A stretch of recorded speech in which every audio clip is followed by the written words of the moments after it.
Hello, and welcome to the Food Freedom Podcast, previously called the Eating Disorder Therapist Podcast. This is a podcast to help you find peace with food and overcome disordered eating.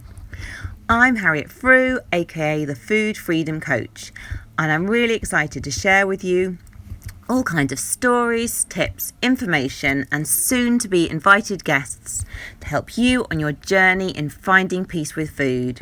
So thank you very much for listening today. So initially, I just wanted to mention a bit about why I've changed my name. And I've done this as I want to open up my reach to the many people who suffer from disordered eating symptoms and poor body image. And I think so many people suffer but don't fit neatly into an eating disorder diagnosis. And it's so common among people that they don't validate their symptoms because they don't think they're severe. So they think, I'm not ill enough, so it's not really a problem. And actually, in reality, eating disorders and disordered eating, it doesn't just impact young white teenage girls. And we tend to get a lot more information and media coverage about anorexia compared to the other eating disorders. But we know that disordered eating and eating disorders, they impact people of all weights, shapes, sizes, ages, gender and ethnicity. So I want to reflect that in my message and reach out to a wider audience. So that's a bit about that. And I also wanted a name to reflect the positive aspects of recovery, as overcoming disordered eating is absolutely all about finding freedom, not just with food, but with life. So today I want to talk about staying calm in the storm of the coronavirus. Now, we're in really difficult times at the moment, and this is particularly challenging if you're struggling with your mental health. And it's particularly tricky if you're struggling with disordered eating and poor body image. So as we move towards lockdown, with schools and workplaces shutting down and running on skeleton staff, people are self-isolating and the normal freedoms are limited. You might feel that your routine has been completely disrupted and you're feeling panicky about how you're going to manage in the months ahead. You might be worrying about getting access to your normal foods. You might be eating less or more in a response to the stress of it all. And you might be worried about self-isolating and feeling trapped and frustrated at home. And you might also be stuck inside with family or friends that you're not used to spending even, hours of the day with. And this can put a great strain on relationships. And you might be worried as well about being unable to exercise in your normal setting and become very inactive. So I'm going to talk about my 5 golden tips for coping with this period, trying to stay sane with your food and with mood. Okay, so here we go. Number 1, it's about managing our anxiety. So there is so much anxiety around at the moment. You can sense it from conversations, media reports and people's behaviour. And I think anxiety is actually more contagious almost than the virus itself. If you're struggling with food, heightened anxiety can disrupt your relationship with food. So you probably have your own individual response to stress. So you might want to turn to food to soothe, or you might lose your appetite, or it might not change at all. There's no right or wrong response here, and I think we all respond a bit differently here. And you might interestingly find that your body image starts to worsen with all this anxiety around. And this might not seem logical, but we know that difficult feelings often get projected or put onto the body. And this is quite unconscious. But if you're feeling increasingly anxious, you might find yourself increasingly preoccupied with weight, shape, or how you look. So it's trying to remember a bit here as well that if your body image is suddenly changing, it's probably about other things. It's not as though your body has really changed. So trying to hold that bigger picture. So managing anxiety is absolutely key to staying sane. And there are some things that you can control, whilst there are other things that you can't control. So we want to kind of be focusing on the things where we can have some control and influence. So firstly, really think about how much you're absorbing from the news and social media. So currently you might feel bombarded from all angles, from TV, radio, social media feeds, water cooler conversations, or just even people at home if you're not having those water cooler conversations, not being able to go into work. So make a time to tune in every day to get updates, because I think it's helpful to kind of know what's going on, just kind of realising where things are at. But then get away from the media, get away from the TV, turn it off if needed, and so you can be distracted and focus on other things. You don't have to be plugged in all day. So really set a boundary there and limit your time. And try not to make it the top conversation either. I mean, I know this is easier said than done. Every conversation at the moment seems to be about the coronavirus. But if others around you are using catastrophic, fearful language, you'll only get drawn in. So step away, seek out people who are calmer, and distract yourself. And notice your thinking. Many people are currently going into catastrophic thinking and anticipating the absolute worst. And this is leading to all kind of panic-driven responses, including all the panic buying from supermarkets. And catastrophic thinking can include thoughts like, we're going to starve to death, everyone I love is going to get very ill, I can't cope with everything. Now, it's not that we are trying to avoid thinking about the seriousness of this matter or to take things lightly. We do need to take things seriously, but it is trying to keep perspective, not living minute by minute in a fear response. Because as well, our catastrophic thoughts lead to intense emotions, usually upset, panic, fear and anxiety. So if you notice your thoughts going off in a negative direction, quietly bring yourself back to the present. Take a deep breath, look at the bigger picture of things. Are your thoughts really based on fact, or is it a heightened emotional reaction? I know for me that when I feel anxious, there's several things that work particularly well for me. One of these is just changing my environment. Sometimes I know at work if I get anxious, it can be quite busy and stressful sometimes with constant stimulus. And I'm definitely someone who needs little pauses to land and process what's going on. Otherwise, I can feel a bit like a rabbit in the headlights. I don't really know what I'm thinking or feeling. I know that I just feel really stressed out. So sometimes when I'm at work, I'll just go outside for 10 minutes. I'll go without my phone and I'll just breathe in the air, maybe do a very short walk, feel the fresh air on my face and get my head above water again. Other times as well, I might go to a cafe. That might not be so possible at the moment. But again, it's just a change of environment. It might be at home, it just might be moving to a different room, moving maybe away from your screen, or maybe going out in the garden. I know as well, I find that doing something that requires maybe a bit of concentration, but nothing too taxing helps. So if I'm at home, I might go out and see the guinea pigs, perhaps change their water or something.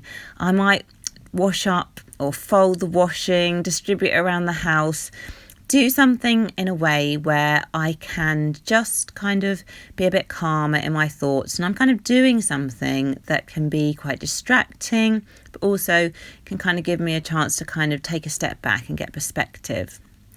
And through that, I can usually feel a bit more settled and calm. And sometimes I'll talk to someone, but of course it's got to be the right person. So someone who maybe's got a good sense of humour, who's calm to be around, someone who's quite chilled. If I'm in that stressed state, I don't want to speak to someone who's going to get more anxious than me or who's going to demand of me. That's not going to be really great because I'm already not operating from the best place myself. So think about what might work for you. Write down a list of your top 5 strategies to keep you calm and reduce anxiety. So moving on to point number 2, thinking about your eating. Now, it's so helpful just to accept that your eating patterns and activity levels are going to be a bit out of sync for the next few weeks. It might be that you can't get your favourite foods so availably, or that your change of routine has prompted a change in eating habits. So your normal foods might not be on the shelf in the supermarket. And going to the supermarket itself may become stressful, busy and overwhelming. So try to accept that this is how it is going to be for a little while. Again, stop, pause and take a breath. Trust that you'll find a way through this. It doesn't have to be a catastrophe. Trust that you can problem solve and keep yourself safe. And of course, during this period, you want to try and keep going with good progress and not lose weight or slip back into old behaviours. And you may need to really pull your support network around you to help with this. And accept your eating might be a little off key. It's okay. Eating doesn't have to be perfect. And you might need to create a new routine and adjust a little. It might need a bit of planning or asking for support. You can do it though. It could even be an opportunity to push yourself out of your comfort zone with different foods. And you might cope much better than you imagine. You might also be worried about binge eating if you're stockpiling food. If binging is a real problem currently, think about as well where you store the food, so maybe it's not really easily available at any opportunity. And if you're prone to binge eating, make sure that you're eating regularly, 3 meals and 3 snacks so that you don't get over hungry. Plan in distraction techniques or coping strategies for dealing with emotional eating. And now is definitely not the time to go on a mad strict diet that will tempt you to binge. And if you can't exercise as normal, plan in a walk or something that you can do at home.